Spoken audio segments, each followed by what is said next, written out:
পাচ্ছ কত সুন্দর হয়েছে, দেখতে পাচ্ছ তেঁতুলের টকটা কত সুন্দর হয়েছে। এবারে আমি কি করব, এটাকে গরম ভাতের সাথে পরিবেশন করব। আর তোমরা দেখেই ভাবছো কালারটা কত সুন্দর হয়েছে, আর গরম ভাতের সাথে খেতেও খুবই সুন্দর। দেখতে পাচ্ছ এই গরমকালে এই গরম ভাতের সাথে খেতে খুবই সুন্দর লাগে। হ্যালো ফ্রেন্ডস, কেমন আছো সবাই? আশা করি সবাই খুব ভালো আছো। আবারও একটা নতুন রেসিপি নিয়ে তোমাদের সকলের সামনে চলে এসেছি। আজ তোমরা থাম্বনেল দেখে বুঝতে পেরে গেছো যে আজকে আমি কি রেসিপি নিয়ে তোমাদের সামনে চলে এসেছি। তো আজ আমি তোমাদের সাথে তৈরি করে দেখাবো লাউয়ের টক, আর সেটা অবশ্যই তেঁতুল দিয়ে। তোমরা অনেকে লাউয়ের টক খেয়েছো, তো এরকমভাবে লাউয়ের টক করে খেয়ে দেখবে, তোমাদের সত্যিই খুব ভালো লাগবে। আর এটা কয়েক মিনিটের মধ্যেই করা হয়ে যাবে, খুব কম উপকরণ দিয়ে এবং খুব সহজভাবে এটা তৈরি করা হবে। আর এটা খেতেও খুবই ভালো। তো তোমরা সবাই শেষ পর্যন্ত দেখো, আশা করি সবাইকে ভিডিওটি খুবই ভালো লাগবে। তো চলো ফ্রেন্ডস, এই রেসিপিটা করার জন্য প্রথমে আমরা আগে লাউটাকে খুব সুন্দর করে কেটে নিই। তো চলো ফ্রেন্ডস, দেখতেই পাচ্ছ আমি একটা লাউ নিয়ে নিয়েছি। আমার এই লাউটা হলেই হয়ে যাবে, সেই জন্য আমি অর্ধেকটা পরিমাণে লাউ নিয়েছি। তো এইবারে আমি কি করব, এই লাউটাকে এটাতে কেটে কেটে রাখবো।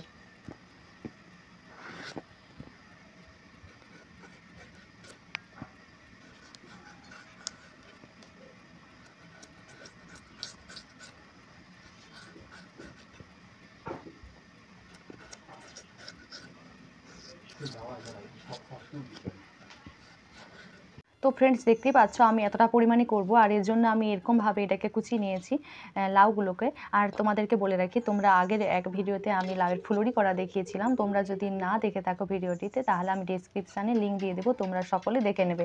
আর তো চলো, এটা করার জন্য এটা তো কাটা হয়ে গেল। এবারে আমি কি করব, তেঁতুলগুলোকে ভিজিয়ে নেব। আমি এর জন্য পুরনো তেঁতুল নেব। তো ফ্রেন্ডস, তোমরা অনেকে কি করো না, তেঁতুল অ্যাসিড হবে বলে তোমরা ভয় করো, বাট কিন্তু এমনি নর্মাল তেঁতুলের থেকে এই পুরনো তেঁতুলের একটু গুণাগুণটা তো একটু বেশিই থাকে, একটু উপকারী ডাক্তাররাও বলে। তো পুরনো তেঁতুল, আমি এখানে পুরনো তেঁতুল ব্যবহার করছি, কিন্তু তোমরা কিন্তু এখানে চাইলে নতুন তেঁতুল বা কাঁচা তেঁতুলও ব্যবহার করতে পারো, কোনো অসুবিধা নেই। আমি নিয়ে নিচ্ছি পুরনো তেঁতুল।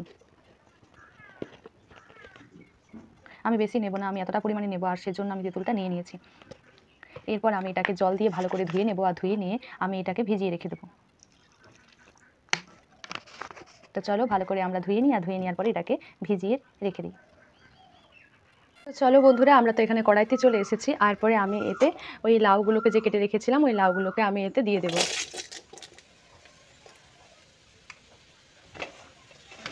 যদি প্রথমে আমরা তেঁতুল ব্যবহার করি, তবে তেঁতুলের যে টকটা, ওই টকের জন্য ভালো করে সেদ্ধ হবে না, সেজন্য প্রথমে আগে লাউটাকে সিদ্ধ করে নিতে হবে।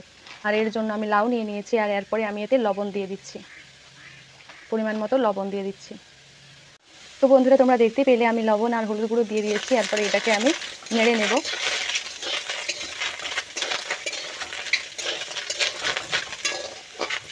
লবণ আর হলুদ গুঁড়োটা মাখা হয়ে গেলে তোমরা দেখতেই পাচ্ছ যে এই লাউয়ের মধ্যে লবণ আর হলুদ গুঁড়োটা কেমনভাবে মাখানো হয়ে গেল। এরপরে এতে আমি জল দেব।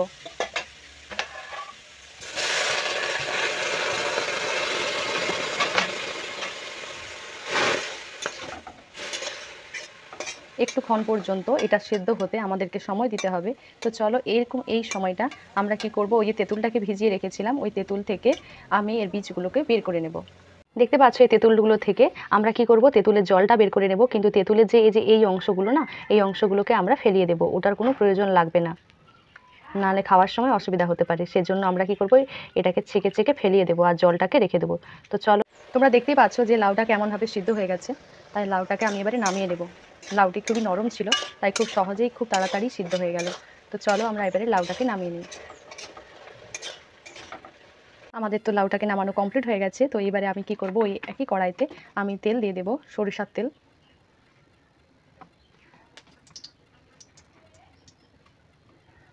তোমরা দেখতে পেয়েছো তেলটা কিন্তু খুব সুন্দর গরম হয়ে গেছে। এবারে এটাতে যেটা দেব, 5 ফোড়ন, একটু সাদা সর্ষে, তোমরা কালো সর্ষে ব্যবহার করতে পারো। এরপরে দিয়ে দেবো তেঁতুলগুলোটা।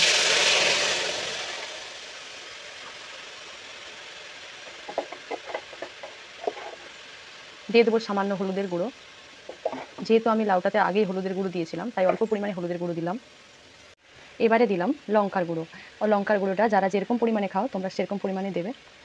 আমি দিয়ে দিলাম লঙ্কার গুঁড়ো। এবারে কি করব, এটাকে ভালো করে নাড়াচাড়া করব।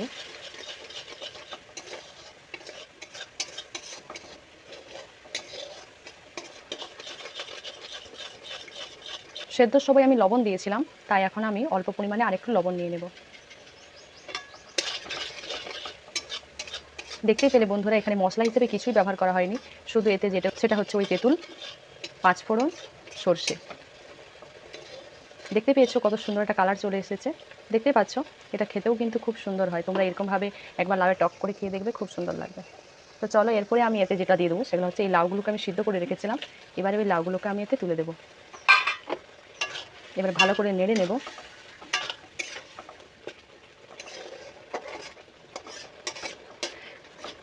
তোমরা তো জানো বন্ধুরা, এখন গরমকাল পড়ে গেছে, আর এই গরমকালে গরম ভাতের সাথে দুপুরবেলা এই লাউয়ের টক দিয়ে গরম ভাত খেতে কী যে সুন্দর লাগে বন্ধুরা, কি বলবো। তোমরা কিন্তু অনায়াসেই তৈরি করতে পারবে। দেখতেই পাচ্ছ কত কম সময়ের মধ্যে এটা হয়ে গেল, আর এটা গরম ভাতের সাথেও খেতে খুবই সুন্দর লাগে বন্ধুরা। বেশি ফোটাবো না, এখানেই আমাদের এটা হয়ে গেছে। তো চলো, এটাকে এবারে আমরা নামিয়ে নিই। দেখতে পাচ্ছ আমার এখানে টক করা কমপ্লিট হয়ে গেছে তেঁতুল দিয়ে। আর বন্ধুরা, তোমরা তো সকলেই জানো যে যে কোনো বাড়ির খাবার হলে তা সুন্দরতা নির্ভর করে ভালোবাসা আর যত্নের উপরে। যদি ভালোবাসা আর যত্ন দিয়ে ভালো করে কোনো জিনিস রান্না করা যায়, তবে সেটা অবশ্যই ভালো হতে বাধ্য। তো চলো বন্ধুরা, দেখতেই পাচ্ছ কত সুন্দর হয়েছে গাঢ় গাঢ় তেঁতুলের টক লাউ দিয়ে। এবারে এটাকে আমরা পরিবেশন করব। তো বন্ধুরা, আমার তো হয়ে গেছে। এবারে আমি এতে গরম ভাতের সাথে এটাকে পরিবেশন করব। তোমরা দেখতেই পাচ্ছ কত সুন্দর হয়েছে।